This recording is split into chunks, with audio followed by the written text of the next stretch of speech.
Good morning, everybody. It is day 38 of the packet. This is the last chunk of the packet.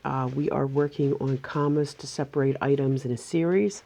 This is what we're calling commas in a series, or a serial comma, or the Oxford comma. It has 3 different names. All right, just like yesterday, what you are going to do is you're going to edit, find out where you need to put your commas, and then you're going to rewrite the sentence correctly using capitals and punctuation.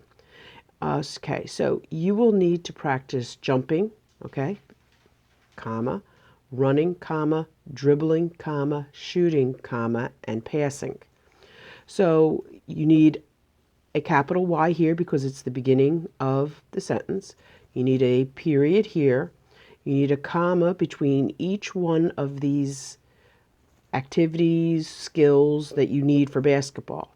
And this is what your corrected sentence should look like. You will need to practice jumping, running, dribbling, shooting, and passing. And all right, so you can see capitals, punctuation, commas where you need them to be. All right.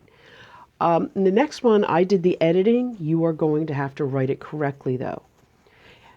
Andrea stretched on the driveway, jogged around the block, and then rode her bike on the trail. So the A on Andrea gets capitalized. It's the beginning of a sentence and somebody's name, so it automatically gets capitalized.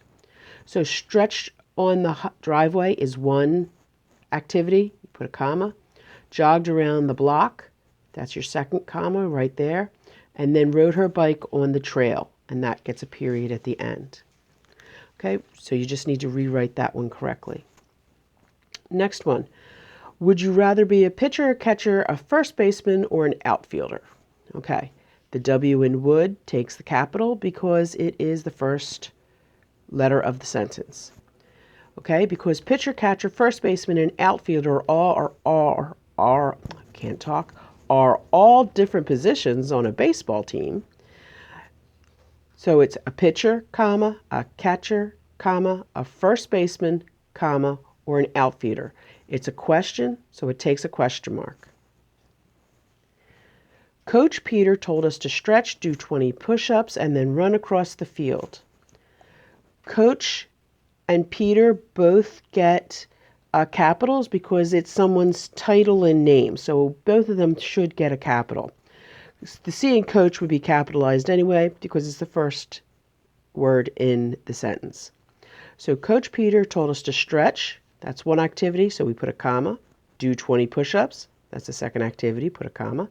And then run across the field, and a period at the end. All right, so these 3 I edited for you. You need to write them correctly. The last 2 are all yours. Look at what needs to be done, and then edit it all up, and then write it correctly. Climb up onto the diving board, jump in the water, and swim across the pool. You will need a football, a helmet, and shoulder pads. All right, so how would you make these sentences correct? All right, good luck with this.